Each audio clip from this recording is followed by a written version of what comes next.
I'm Gönül Tol, the Director of Turkey Studies at the Middle East Institute. We are very pleased to host this discussion on the complex relationship between Turkey, the government of Turkey, and the European Union countries, most prominently Germany. We're live streaming today's event. Recordings will be available on our website, mei.edu. And we ask that you please silence your cell phones, but we encourage tweeting. If you want to tweet, you can use the hashtag MEITurkey. And we hope that you connect regularly with MEI on Twitter, on Facebook. By visiting our website, you'll find insightful articles, interviews, interactive graphics, and many other tools for understanding the region. And please check out our recently released ebook called From Chaos to Cooperation Toward Regional Order in the Middle East, again on mei.edu. And I also would like to call your attention to our expansion campaign, the largest ever fundraising effort. We are renovating our home right around the corner on N Street to accommodate Middle East Institute's growing activities. So please, if you like today's event, if you like reading the articles our scholars are writing, if you like watching videos on our website, please pick up a pledge card on your way out and consider donating to support our growth. And today we are looking at relations between Turkey and Germany on a steady decline over recent years, but the relationship reached a new low recently when, after the arrest of a Turkish-born German citizen, writer, his name is Dogan Akhanli, President Erdogan has referred to Germany's all mainstream parties as enemies of Turkey and urged Turks living in Germany, to vote against those parties in the upcoming elections on September 24th. And of course, these bilateral relations, the tension between Turkey and Germany, they have implications for Turkey's relations with the rest of the European Union, as well as implications for business, for investment, for the migrant deal, the migrant crisis in Europe, and might have implications at the ballot box. So today, we want to explore all these issues during the next 90 minutes. And we are very fortunate and pleased to have two guests with us to address these issues. You can find their bios in the flyer that you picked up on your way in, so I will briefly introduce them. To my right is Mr. Cengiz Çandar. He's a distinguished visiting scholar at Stockholm University, and he's a senior columnist for online El Monitor. And he's a very well-respected journalist and an author with 4 decades of experience. And he was a foreign policy advisor to Turkish President Turgut Özal and tapped several times to serve as a regional diplomatic negotiator. And I also must note that he's one of the very few Turkish experts who speak Arabic and Kurdish. And as one of my colleagues put it yesterday, my generation grew up reading his books and his columns. The very first book that I read on the Middle East was his when I was in high school. And as far as I can remember, he's always had gray hair. And Michael... also gray hair.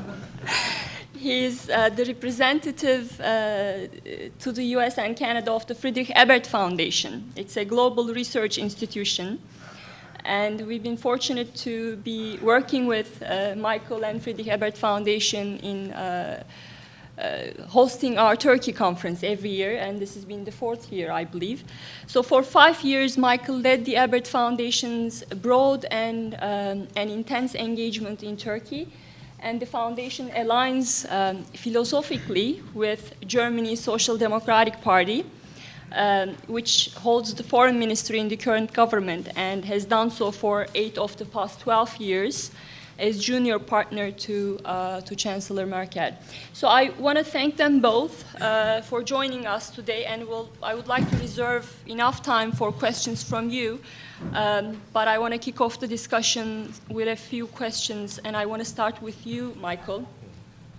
Elections are coming up in Germany on the 24th, and usually people don't vote on foreign policy matters.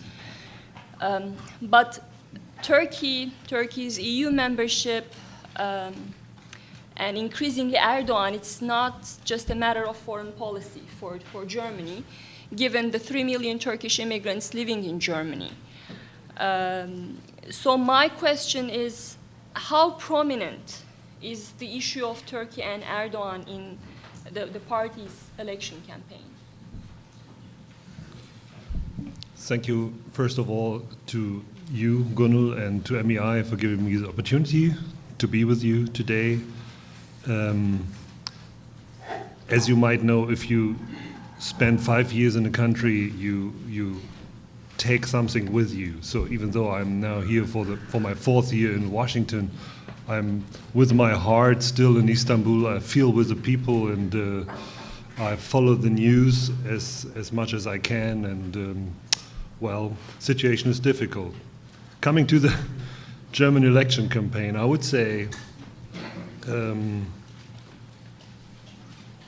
within the framework of topics which dominate the German elections, I would say foreign affairs do not play the most prominent role. I think the #1 issue right now in the German election campaign is migration, immigration, integration of these more than 1 million refugees who came in 2015 and 16 to Germany, and we need to give them German language courses, training, we need to find jobs for them, housing, all these things.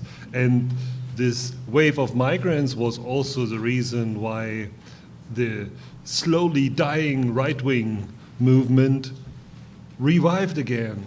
So we will most probably have, for the first time, for a long period of time, a right-wing party in the German parliament because of this wave of migrants and the backlash in the German society. So this is topic #1. If you allow me, topic #2 from my point of view is still, as usual, social justice, income gap, welfare state reform, pension reform. Topic #3 is domestic security, terrorism. 4, infrastructure, education, and a very strange problem Germany faces right now, what to do with a budget surplus. We have an enormous budget surplus of I don't know how many billion euros a year, and there is one part which says we have to pay back our debts, and the other says we have to invest more. So this is a luxury problem, but we have this problem. And then I come to point #5, foreign policy. And you are absolutely right. Turkey and the relations to Turkey are different from the relations to Russia or to the US, also because of the fact that we have more than 3 million Turkish people amongst us. In every big town you find a döner kebab shop, you find Turkish people walking around and talking to you, and we have Turks in the German parliament. And well, the Turkish policy, the domestic Turkish policy is part of the German domestic policy and the other way around. So it plays a role, and that's why the German election campaign is, given the fact that Turkey ranks not amongst the top 5 topics, is still a prominent factor in the elections. But also you mentioned that the issue of immigration, the issue of welfare state and domestic security, the top three concerns on the agenda, you can almost tie all those three to the Turkish immigrant community. I mean, with regard to migration, again, Turkey and Germany cut a deal with regard to immigration and welfare state. Turkish immigrants, they are the biggest beneficiaries of the welfare state, which created some resentment among German society, and also the issue of domestic security. So you can almost tie everything that are very prominent on the agenda of the election campaigns to Turkey and the Turkish immigrant community. But what do you think? So that brings me to my second question, and I think that's why this whole the row between Turkey and Germany is so important, and many people are watching the next step of both leaders. What do you think about Erdogan's call to Turks living in Germany to vote against almost all the mainstream parties, that includes the Merkel's party, Social Democrats, Greens, but Merkel's party wouldn't be affected by his call, since the Turks overwhelmingly they vote for Social Democrats, the party that your foundation aligns with. So they will be affected the most. So are Social Democrats worried about losing Turkish votes? Before I answer that, let me just ask you, as an audience, what would happen if a German politician or an American politician would call onto the Turkish voters to vote for CHP or HDP or for any party, you name it? What would happen and how the Turkish administration would react? So, if you compare the reaction in Germany, they were quite modest. Not only from the Chancellor, who's always modest, but I would say from all political mainstream parties. So he called his, it's not even his people. Only Germans can vote for the German federal elections. People with a Turkish passport can only vote in local elections, but you have to have a German passport to vote for the federal elections. So he's calling on to Germans to not vote for the mainstream parties. All right, what does he want? Does he want these people to vote for the left party or for the right-wing party, Alternative for Germany?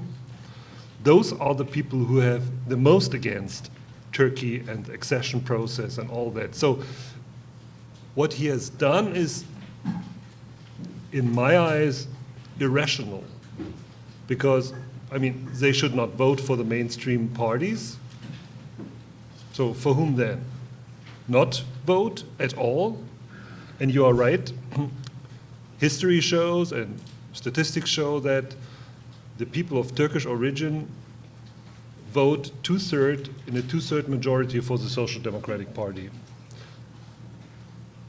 And the Social Democratic Party has the most to lose when Turkish voters do not vote or vote for other parties. Despite that fact, the candidate of the Social Democratic Party, Martin Schulz, took a very surprising stance, I would say, during the public debate last weekend, when he called for a stop of the EU negotiations with Turkey, which was basically confirmed by the Chancellor, but with other words. So both candidates agree more or less that the EU negotiations with Turkey have to stop.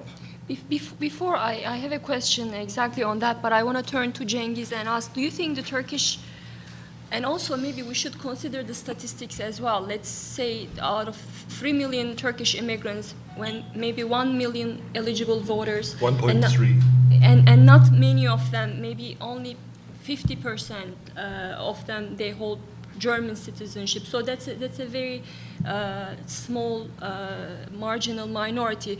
But Cengiz, I would like to ask you, do you think the Turkish voters in Germany, they will heed Erdogan's call to not to protest or to vote against these parties?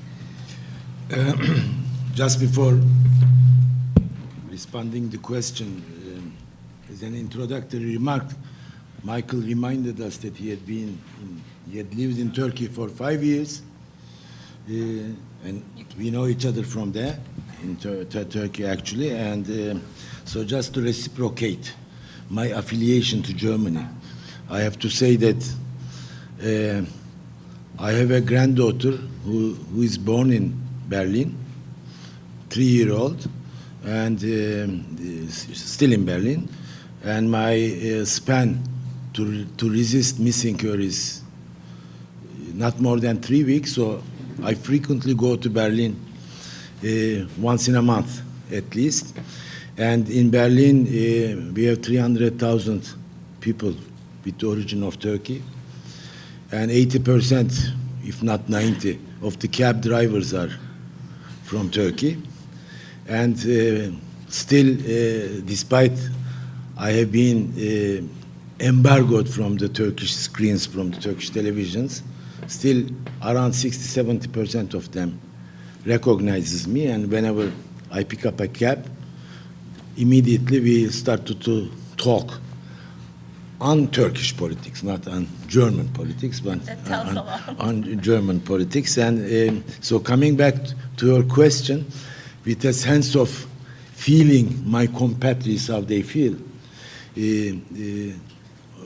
to the statements of President Erdogan concerning German domestic situation, there is actually a poll, which is a very fresh poll done by more or less a very credible Turkish foundation that has been working in Germany since several decades. And the findings of the poll on this very question that you raised was published 2 days ago. You know, Tavak Faruk Şens, and according to the poll, 45% of the people who are eligible to vote, Turkish-German citizens of Turkish descent, 45% they've said they will be voting for SPD, Social Democrats, 12 for CDU, Ms. Merkel's party, and 7 for Greens, and 47 of the according to 47% approved Erdogan's statement, while 34% not. Sorry, 47% approved Erdogan's statement. And among those, 44% seemingly would be participating in the elections. So less than 50% of the Turks who would be voting, according to the poll's findings, will not take part in the elections in terms of voting. But if we, apart from the poll, if we get to the basic and more tangible pattern of the German citizens of Turkish descent, how they acted, and their number actually is 1,250,000, over 250,000, among 61.5 million voters. So their importance, their weight in terms of affecting the outcome of any election is very minimal. It shouldn't be exaggerated. So we have to take into consideration Erdogan's statement within this respect. Nevertheless, in the 2013 elections, in the last elections, 71.5% of them has voted. So it's quite a high percentage that they have been to the ballot boxes. It's just opposite of the findings of the poll. And 64% of them has voted for Social Democrats, 12 for Greens, 12 for Left Party, the former Communist Party, and only 7% of them has voted for Ms. Merkel's party. And I don't feel that there is real cleavages that came up to change this voting pattern of the German voters of Turkish descent. So more or less, the voting pattern will be preserved. And in this sense, I don't see Mr. Erdogan's statements did make a big impact on shaping up the Turkish political position for those who are resident in Germany. So then maybe his message was more for domestic consumption. Well, mostly since, particularly after the last year's alleged coup attempt of July 15, anything that comes out of the mouth of Mr. Erdogan is primarily for domestic purposes, because he feels that he's involved in an acute power struggle in Turkey. The priority for him is the political survival and to consolidate his power and to monopolize power as much as possible for the sake of survival. So it's not a matter of only an ideological imperative for him to monopolize power, but also as a guarantee for his own survival. In this sense, any statement of Mr. Erdogan should be approached within the framework of the narrative he feels that he wants to address for domestic purposes. So this applies also to what he has been saying about the elections in Germany. And if we go a few months before, when he accused Germany and also the Netherlands as following Nazi practices, it is quite impossible that he shouldn't be aware that this is a red line for Germans. Although in terms of his upbringing and in terms of his political culture, we shouldn't expect much eloquence or articulation from him. But at least he should be, thanks to his political experience that he is in office over 15 years or nearly 15 years, and he is the most veteran, one of the most veteran politicians still in office, perhaps after the Cambodian leader. And he has to know, as a politician who has been dealing with Gerhard Schröder, who developed very personal, friendly relations with, and then he has been with Ms. Merkel so many times in the EU meetings, in bilateral meetings, and different shades of German political personalities. So despite all his deficiencies, he surely knows to call Germans, to accuse them of Nazi practices, it is a track not to be get in. It's a big violation. It's the red line not to be crossed over. So, but he said it, and he said it more than once. He persistently, insistently, and repeatedly spent those statements. Why does he do that? Is he totally irrational? To a certain extent, he might be, but also he is a man of very sober calculations, which has we have to give him the credit for. So it has something with the calculations of addressing to Turkish public, and as a part of the nationalist discourse that he's employing in order to consolidate his power base and increase his bargaining power vis-à-vis the adversaries, quote unquote, that he sees and he deals and he interacts in the Western world.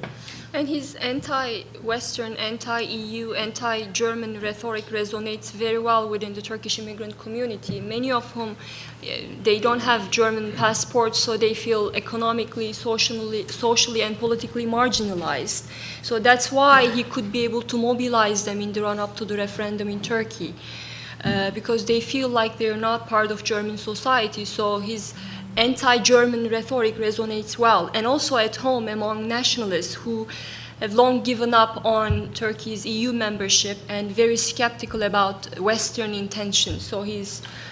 Well, actually, there is a deep divergences, or at least a disconnect, the way we Turks perceive the world and the Germans and the Westerners. So even if we speak each other's language, our mindsets are quite different, I have to admit. And so, and I know this from my own direct experiences through my compatriot taxi drivers in Berlin and elsewhere. All such statements of Erdogan or similar statements emanating whomever that comes from, they feel a kind of a national pride that when you pick up the German dailies in the kiosks, in the cafes, the people are reading Frankfurter Allgemeine Zeitung, Süddeutsche Zeitung, Berliner Tagesspiel, Der Spiegel, whatever they are reading, they see all the time the pictures of Erdogan and news stories on the front pages and commentaries. Very negative.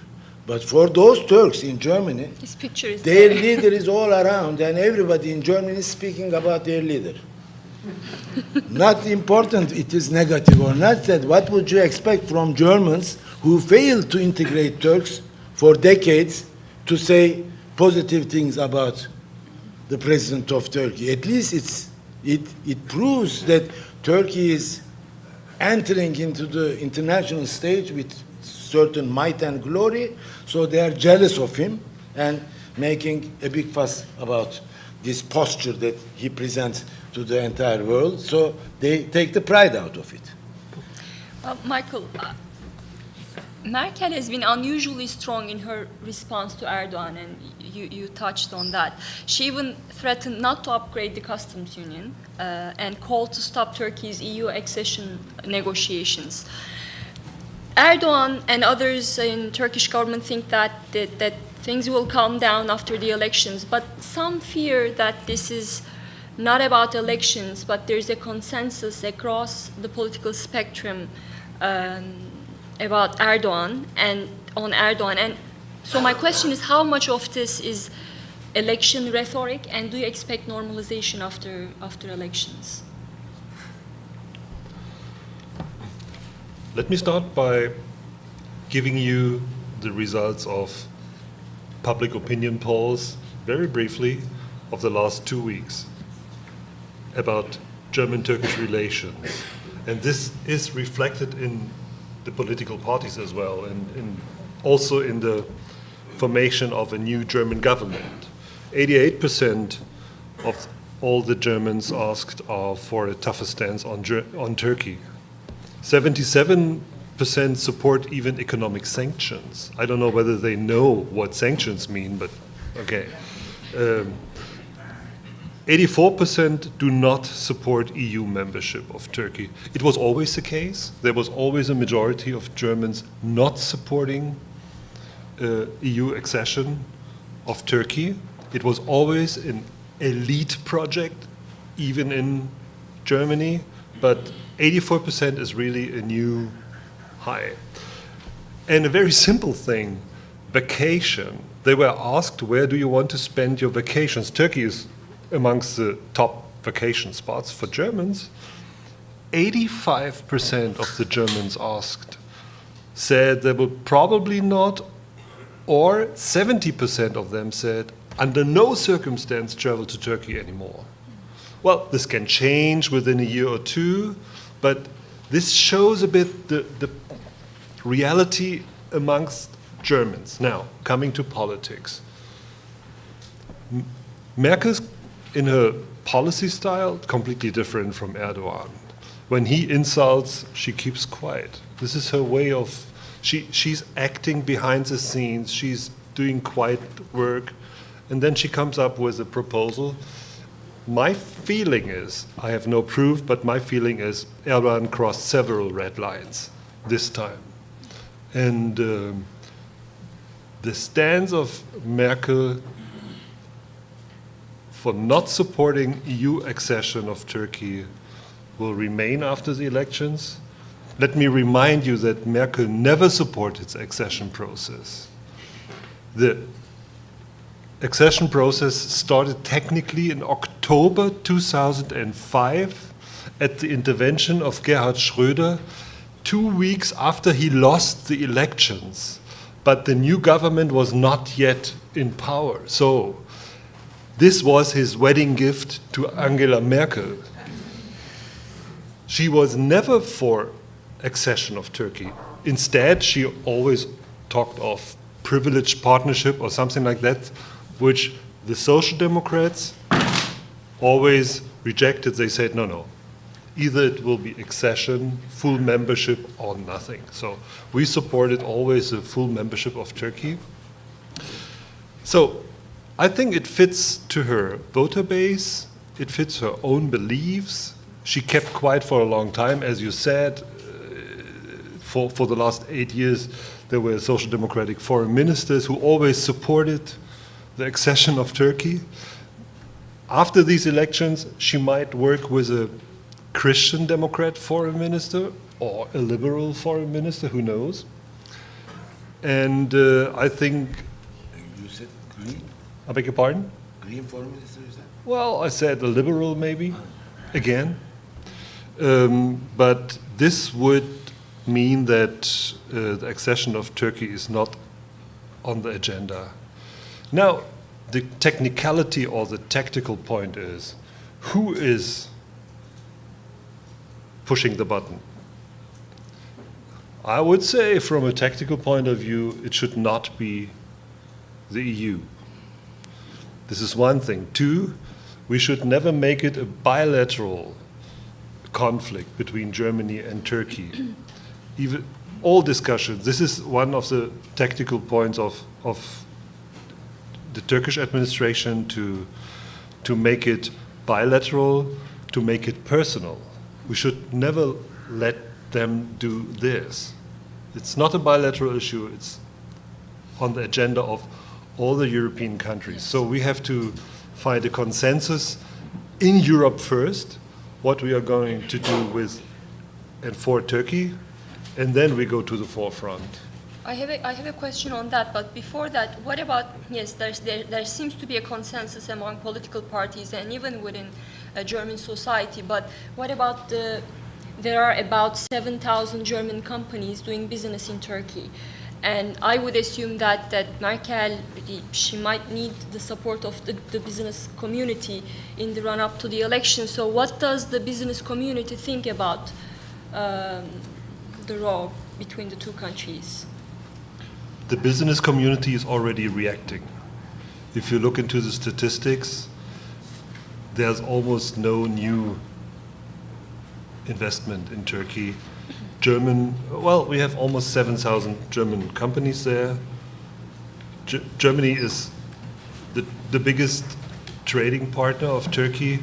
Turkey is, I think, number 15 for Germany. We have a trade surplus, as with everyone else.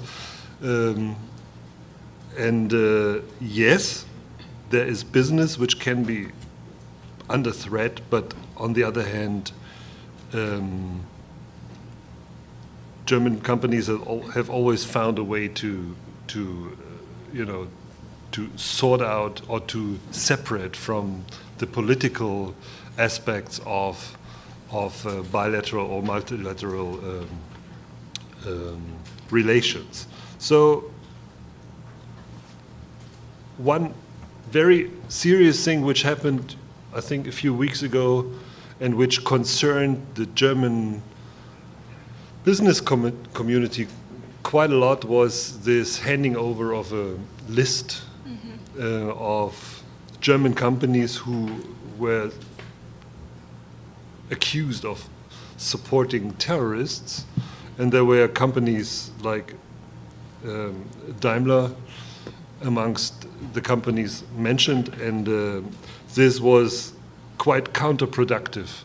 I saw statistics of an expat online forum where expats exchange their experiences abroad and so on. And Turkey used to be amongst the top 3 expat destinations for German company representatives. It's no more under the top 10 now because of the political environment. So sometimes German companies might have a problem to find people who are willing to go to Turkey now. So there are sometimes very simple explanations for that. So yes, German business community is concerned, but not too much. I mean, we have dealt with the sanctions vis-à-vis Russia. If it's in a European alliance, then I think we can live with that. And I will ask the same question to Cengiz because, well, if Erdogan keeps dialing up his aggressive rhetoric against Germany, I think he's going to be the bigger loser in this fight, given Germany is Turkey's largest trading partner and presidential elections are coming up in 2019, and Erdogan is not very comfortable about the state of Turkish economy. So do you think he will stop at some point, or how would Turkey's business community react, or does that even matter to Erdogan? About 2 weeks ago, I was at a dinner in Sweden with the German ambassador. And by coincidence, we were seated face to face. And he asked me what I think or feel about the latest war between our two countries. And I told him that I'm very happy to see that German leadership is getting back to their senses to see that appeasement policies to Mr. Erdogan does not work. He told me that he didn't like the qualification appeasement, and I did it on purpose, actually. And I didn't expect him to like it. But he said that there's no appeasement policy, and the latest measures taken, particularly on the economic field, will give some dividends, positive dividends. And I told him that at that very day I had read a report at Bloomberg. Some economists, portfolio managers, saying that despite the political confrontational climate between the two countries, it will have no effect on the economic interaction and relationship to both countries.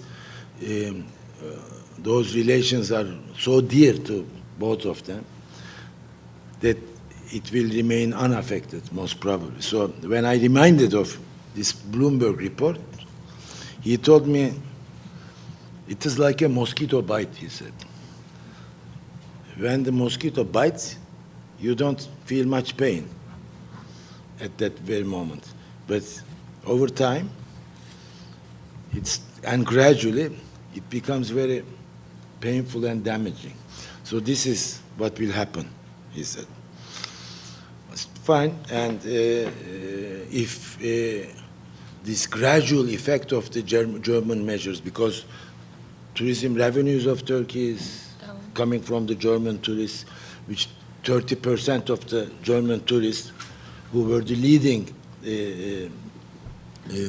tourists that Turkey was acquiring, and in the year 2016 it was about 25 million, and it dropped drastically, and this year even less, and 1/3 of the Germans last year in 2016 ceased to come to Turkey.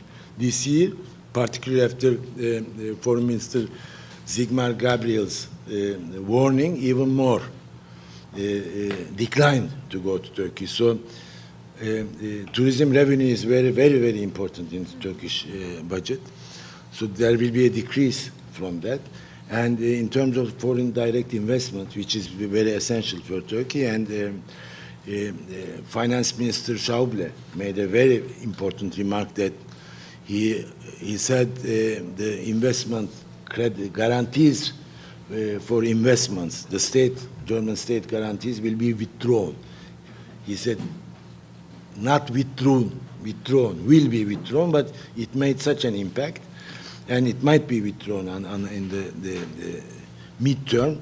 So all in all, it means this mosquito bite, which has happened already since 3 weeks or so, might give their effects in a year or two. The economy doesn't, if it is not a collapse of the stock market, it doesn't give its impact in a very short period of time.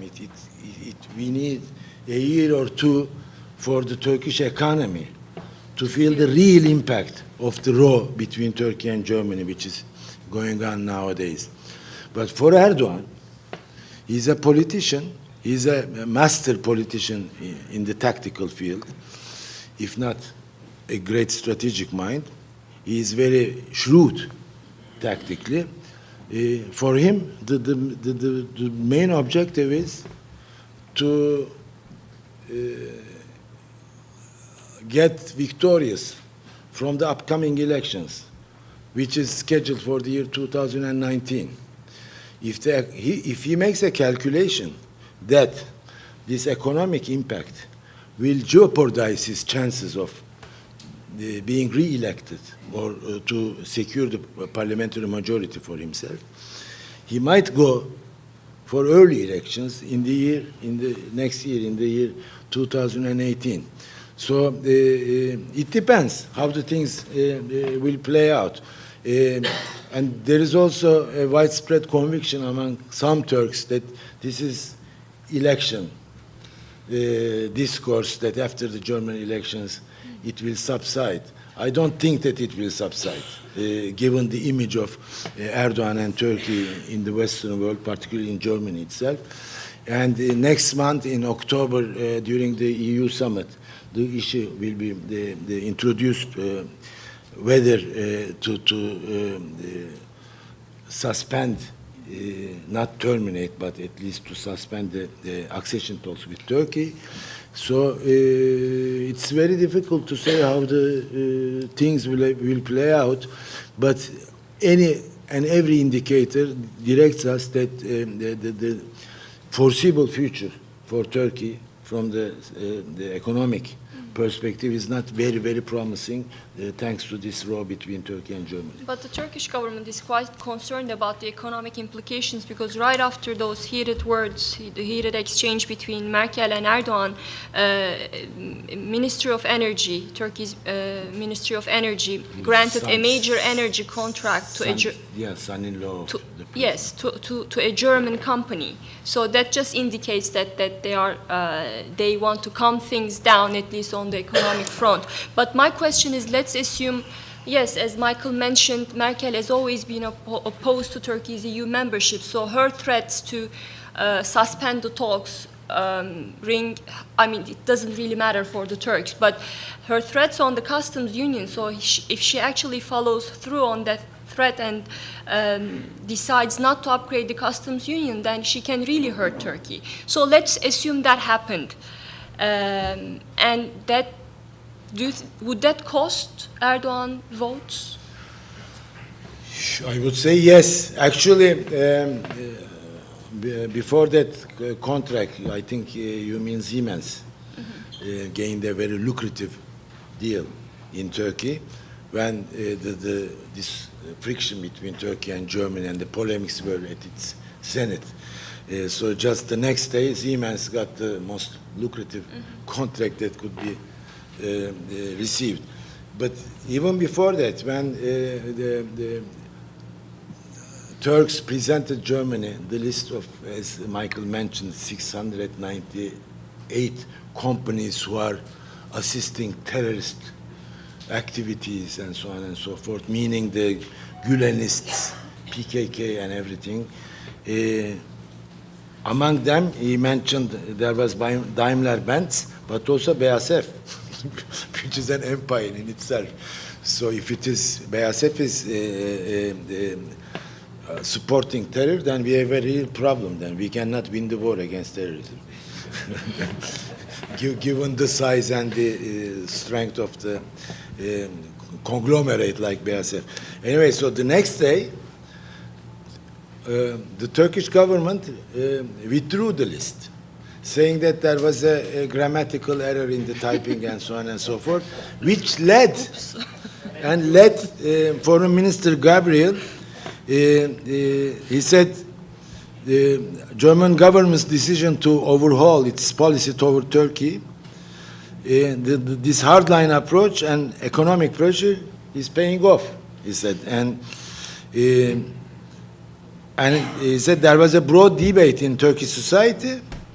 He spoke to Kölner Stadtanzeiger daily, and he said Erdogan was forced to concede that the blacklist was a misunderstanding. So that's what I had meant when I was talking with the German ambassador, that it's good that Germans understood that the appeasement policies will not give any results. So it's not important that I observe this. The German decision makers now came to the conclusion that playing hardball with Turks give results. And it did. This interview is not given by the Christian Democrats, CDU, a party which has always favored Turkey's accession talks, and so on, by a social democratic foreign minister, the former chairman of the party, Sigmar Gabriel. So from all these indicators, we can assume that in the near future, the Germany will push for their hardline politics, seeing that it gives the results that they want to see. And what are those results? They know what they are doing, that because those results will be having a negative impact on Turkish economy, which is something unfortunate. As in the same interview, Sigmar Gabriel has said that the warning for not visiting Turkey has become very damaging for Turkish mid-sized boutique hotel industry, which is not the aim of German state. It has been a collateral damage, actually. But they went for it. So if they would go with this policy, and it seems that they will, or they would, that means that they are predicting the adverse economic consequences that those policies would deliver, and that adverse economic consequences will weaken inevitably the hold of Erdogan, because the party that he chairs is, by his own words, in a metallic fatigue. The party is getting rotten, exhausted, with no vision, with no energy. But the metallic fatigue comes mostly from the heavy metal weight over the party, which is himself. So it has been a vicious circle that he took the chair of the party in order to re-energize and invigorate the party. It gave just the opposite result, and there are seeds of cracks to happen in the party, and economic damage done to Turkey will diminish the party's fortunes, in the sense that the main asset that Mr. Erdogan is able to sail his boat thanks to a lively and kicking economy. So he has proved that he cannot be undone through elections, because at the end of the day, he cheats in the elections. They rig. So it is nearly impossible, if not totally impossible, it's almost impossible to remove him through elections. So the only result is if there is no God's will, which it's beyond our the powers to know and to predict, is the worldly developments, and above all, what happens to economy in order to weaken his grip on power. So in this sense, economy is very, very essential, and again, in this sense, this road that's taking place between Turkey and Germany, and which would go beyond Turkey and Germany and involve Turkish-EU relations, will be hurting for Europe, the Western world, but much more, it has the potential to hurt Erdogan. So I now would like to open the floor for questions. Please wait for the mics and identify yourselves.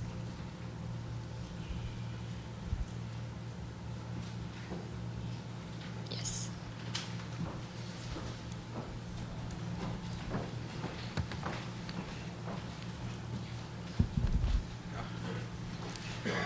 My name is Bill Mikhail. I teach political science at George Washington University. Can you please speak up? I'm sorry. My name is Bill Mikhail, and I teach political science at George Washington University, and he is one of my students from Turkey, from a prominent political family.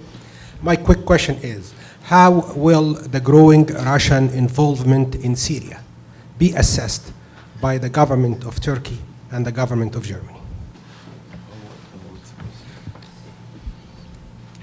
The implications of Syrian.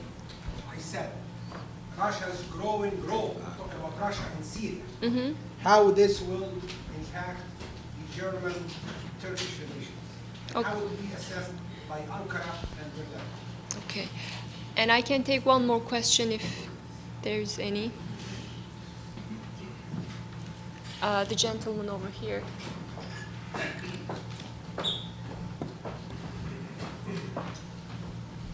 Mrs. Toll, you're not going to take only 2 questions from the floor, are you? I'm sorry, can you? I said you are not going to take only 2 questions from the floor, are you? Myself? Well, No, I mean, 2 questions. there will be... No, we have time. I meant have 2 time. at a time. Okay. So you Then can I ask would- your question. Then I would respectfully pass the microphone to my younger Okay, friend. sure. Nuri Tahir, Bursa Technical University. I have a question to Mr. Meyer. Perhaps he would be answering it better. There is a question regarding the integration of the Turkish immigrants in Germany. And in recent years, not only in Germany, but also Turks from Belgium and the Netherlands, who are well educated and who are graduated from the respective universities there, they find kind of like they are also excluded, or they kind of discriminated there, and some of them, they actually began the road of like reverse migration. For the first time in few years, we have now different migration rates which are negative, and some of the educated people, who are educated in Germany as well, they go towards Turkey for searching future. So what I would like to ask you is that, considering the current situation, since you said that the remarks of the Turkish politicians are being regarded by the Turkish immigrants in Europe, do you think that this might be the occasion to understand or to revise the German policy towards the integration of the immigrants? And could you please just try to describe what does immigration and what does assimilation mean? Because as far as I know, assimilation for a minority or immigrant community has some sort of like negative connotations, while integration means accepting the person with its distinctive identity in the society. So and giving the importance of the rising right wing in Europe, how do you think that this would be possible? Thank you. So, Cengiz abi, would you like to take the first question on Syria? The Russian growing influence, or already grown influence, let us say, of Russia, how it might impact Turkish-German relations, I don't think it is. It concerns mostly Turkish-German relations. It's more. It has more a direct influence or an indirect influence, per se, more than direct influence, on the Turkish-American relations rather than the Turkish-German relations. Because if we are talking about Syria, it's a playground for international regional powers. So when we speak of international regional powers do have a stake over Syria and Middle East as a whole, it is mostly naturally the United States and also Russia, and in terms of regional power, it's Turkey and Iran, less Saudi Arabia, and in terms of the international power plays, less than US and Russia, it seems it's China, but not Germany. Maybe European Union as a whole, but not Germany per se. So in this sense, the growing influence of Russia in Syria does not bear an impact on Turkish-German relations as far as I can see. But apart from what I've said already, let me just remind you that today, literally today, there is a new development saluted by some hopefuls that a German parliamentary delegation will be visiting Konya Air Base, Konya military facility, because they had been denied to do the same visit to Incirlik. So under the NATO Deputy Secretary General, under the umbrella of NATO, now they are visiting Konya as a substitute to Incirlik. It cannot be a substitute, actually. So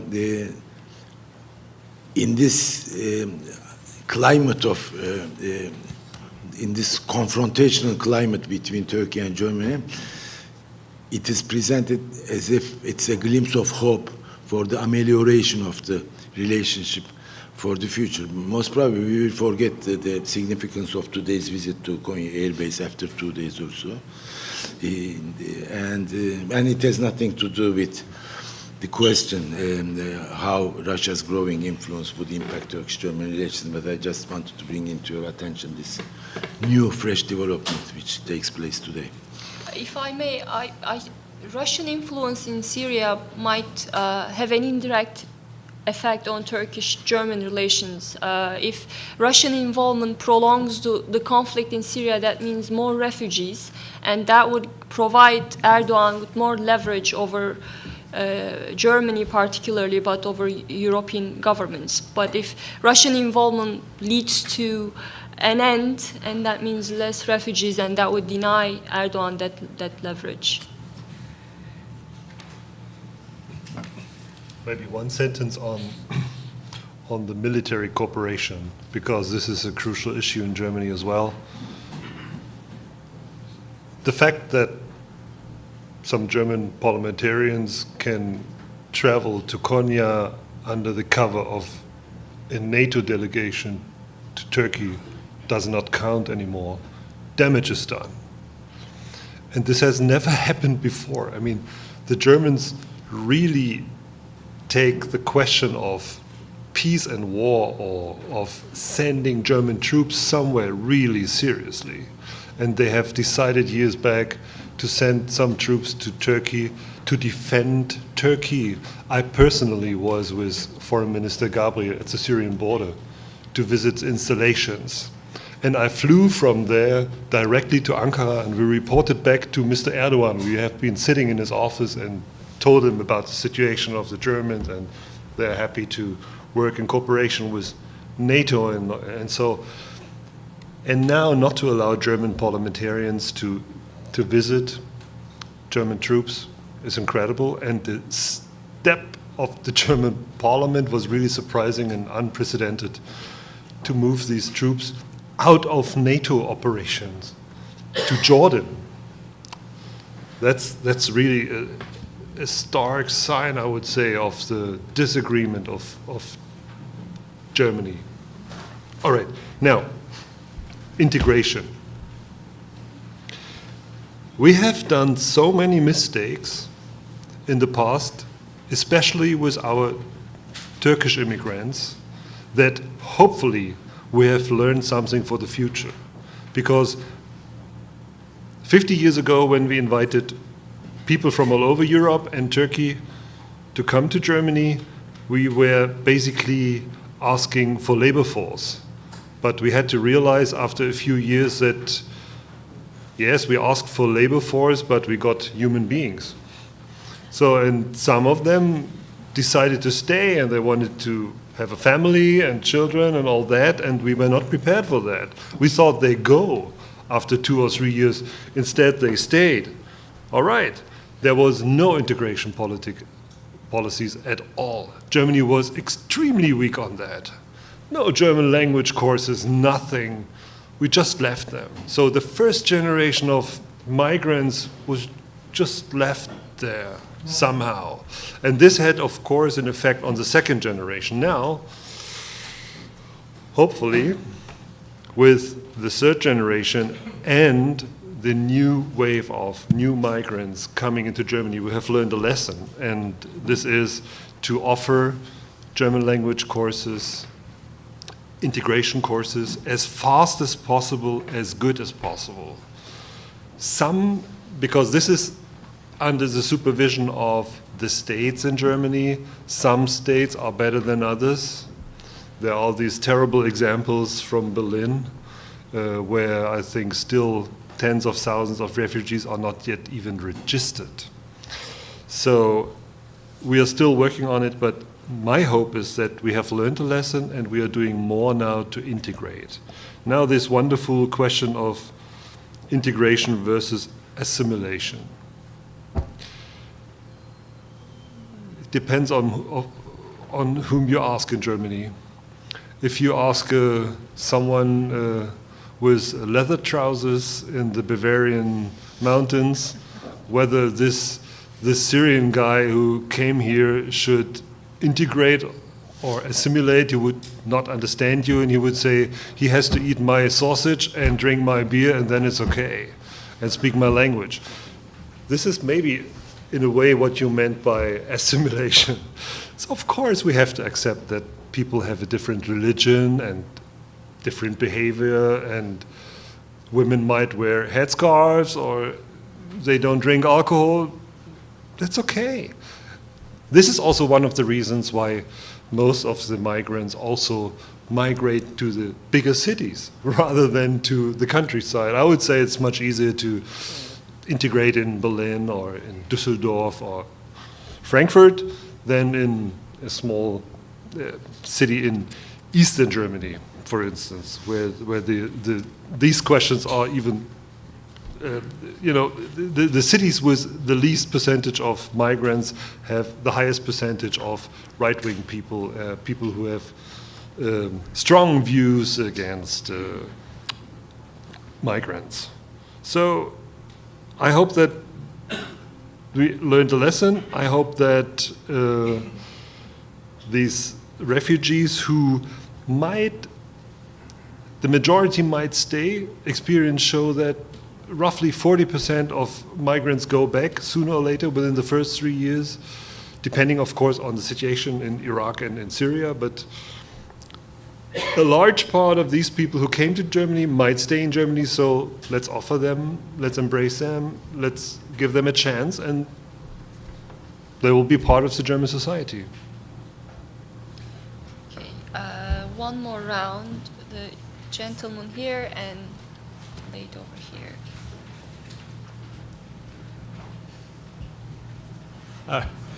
Is it on? Yeah, it's Steve Winters, independent researcher. I'd like to ask Mr. Meyer then to comment on some of these complexities. For example, in the German democratic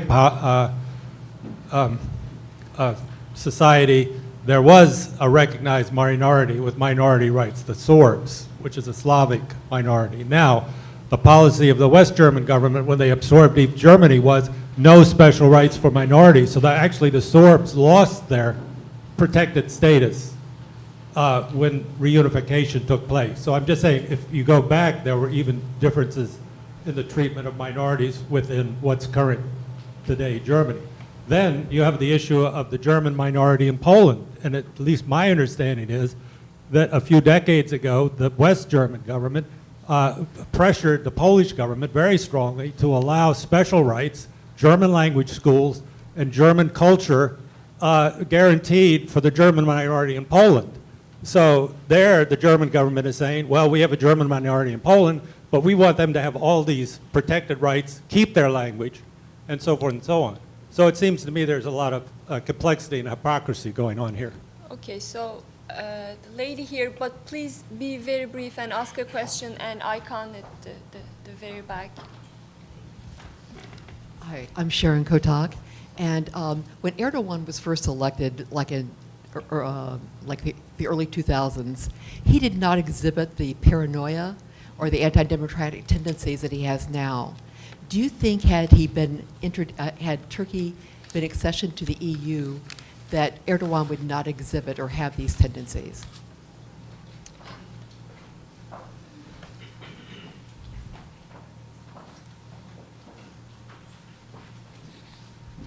Aykan Erdemir, Foundation for Defense of Democracies. I have a question to both of our speakers about the prospects of President Erdogan's proxy political parties in the German political system. In these elections, there is a new party, Allianz Deutscher Demokraten. In the previous elections, there was the Bündnis für Innovation und Gerechtigkeit, which sounded eerily like the Justice and Development Party, and it failed miserably.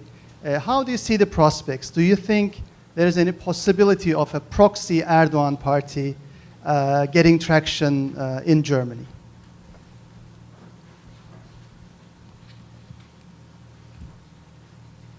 Who would like to go first? That was a question. In the order of the questions. Well,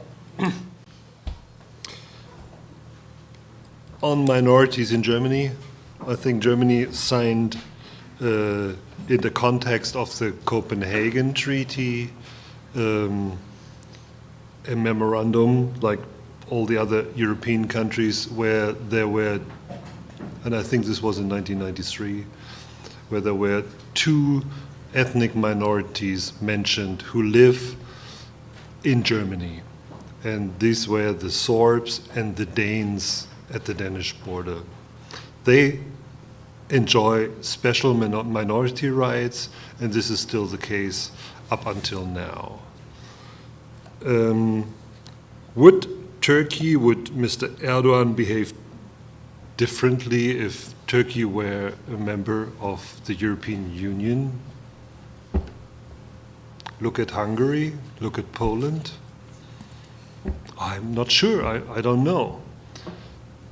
The chances would be there, yes, but this is just, we're discussing things which we cannot really take as a fact. So Turkey in the EU and the proxy parties in Germany, I can't be, I've never heard of these parties, sorry. Thank you for enlightening me. And this shows I'm someone who reads news for 12 hours a day or so. This shows how high the possibilities are that such a party could gain traction in Germany. I think these are just, very minor parties. I think we have 42 parties on the list for the federal elections. I think 42. We only talk about 6 or so, or 7 or 8. And those parties you have mentioned might be amongst the other group. So. Yes, for the question on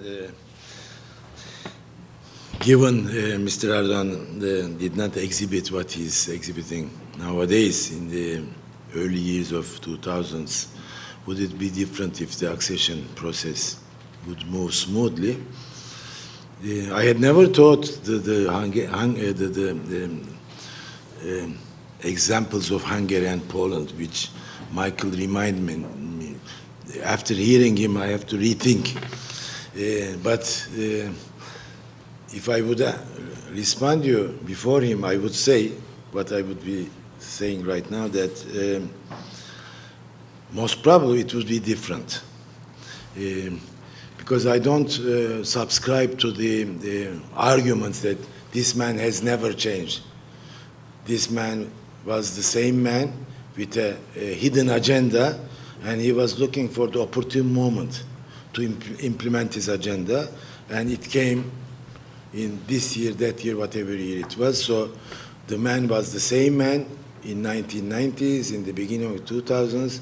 I don't think that this is the right methodology to make appraisals on countries and personalities and developments. So it could have been much different. For example, if it wouldn't be, but we can't write history that did not exist.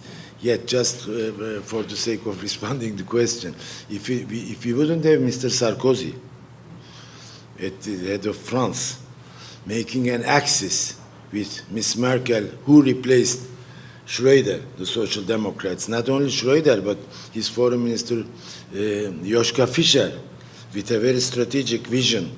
He was very inclusive for Turkey's accession to the European Union. So the process with Turkey would be much different, perhaps, than Prime Minister Tayyip Erdogan having a very pro-EU foreign minister in the person of Abdullah Gül, the later president, would probably be much different. And if we didn't have the Arab uprising in the 2011s, which encouraged Mr. Erdogan and his foreign minister Davutoğlu at the time to project Turkish Sunni Islamist power over the region, at a time when the prospects for the European accession was totally dimmed, everything would be different. But we didn't live that history that the question suggests, so we can never know. And with the example of Orban, I repeat, I have to rethink of the response that I've just given to you. An icon-based question. Today, a few hours ago, Mr. Erdogan, in the press conference, right before getting aboard the airplane that would take him for a state visit to Kazakhstan, he openly mentioned the party that you have asked in the question, and he said that, inshallah, this party's fortune will be hayırlı. Good. So he's very supportive of this party, but I'm not sure, given the structure of the German political space and ground and the traditions and everything. I totally agree with Michael that I'm not as hopeful as Mr. Erdogan that it will take hold, his support with his proxy party in Germany. Well, it has to be very quick because we have to end the session. Mr. Chandar has a flight to catch, so if you can be very brief, and the gentleman over there. Thank you. My question is for Mr. Chandar. My name is Dilman Abdelkader, Research Fellow at Endowment for Middle East Truth. To me, from my understanding from this conversation, it seems like the Turkish diaspora are asking for more rights in Germany, and they feel excluded in Germany, whether it's education, economic. But what does that say to Turkish domestic policy towards the Kurds inside the country, where they do feel oppressed and they do have a Kurdish problem? Does that say that the Turkish diaspora is willing to turn a blind eye to his domestic issue in order for them to get ahead abroad? What does that say about Erdogan's policy intervening into in Germany's politics and the European Union? Thank you. In the year 2000, I was a senior fellow here in Washington at USIP, United States Institute for Peace. And with a USIP delegation, I had been to Berlin for an a transatlantic talk, Americans and Europeans, and during the dinner, and at the time, it was Gerhard Schröder's government. It was the year 2000, and there were new horizons for Turkey in Europe. And during the meeting, without knowing that there is a Turk in the room, Carsten Voigt was the name, I think, who was in charge of the parliamentary bloc of the Social Democrat Party in Bundestag, the German parliament. He made a case why Turkey has to be in the European Union. In the dinner, I was seated next to him, and I said, "Sir, I don't want to cheat you that I'm not an American, I am a Turk.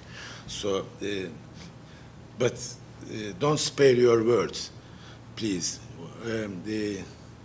Why you are so enthusiastic to get Turkey in to the European Union? Because in the previous summit in the Luxembourg, Juncker was the chair of the summit, today's head of the Commission.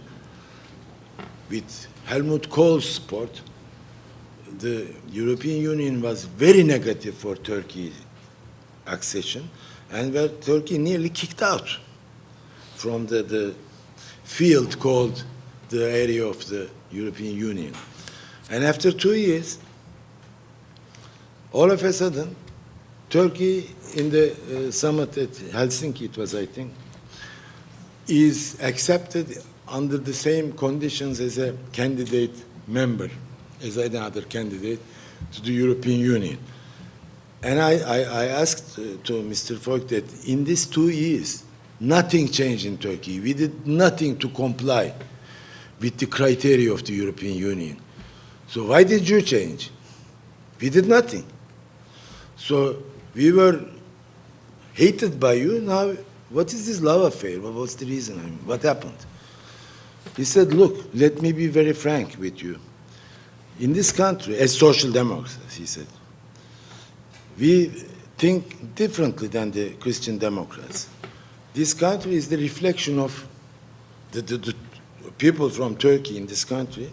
It reflects what is going on in Turkey.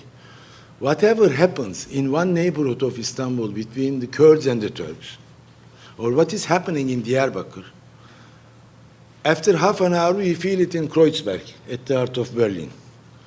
So Turkish domestic politics is our domestic politics. He said because of the size of the community of people from Turkey that are living in our midst.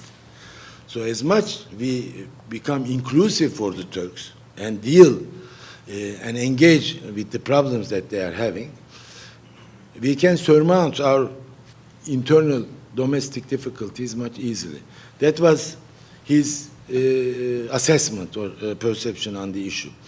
So if I go back to my introductory remarks about being in Berlin and Turkish taxi drivers from Turkey, as I said, 90% of them are from Turkey, and more than 60% recognizes me.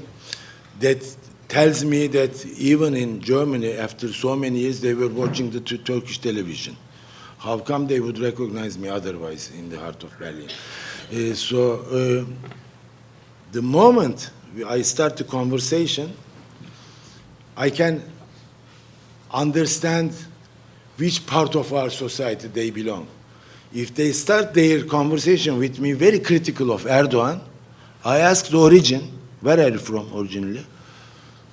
95%, if not 100, they are Kurds, they are of Kurdish origin, or they are Alevites, very critical of Erdogan and speak very negatively about him.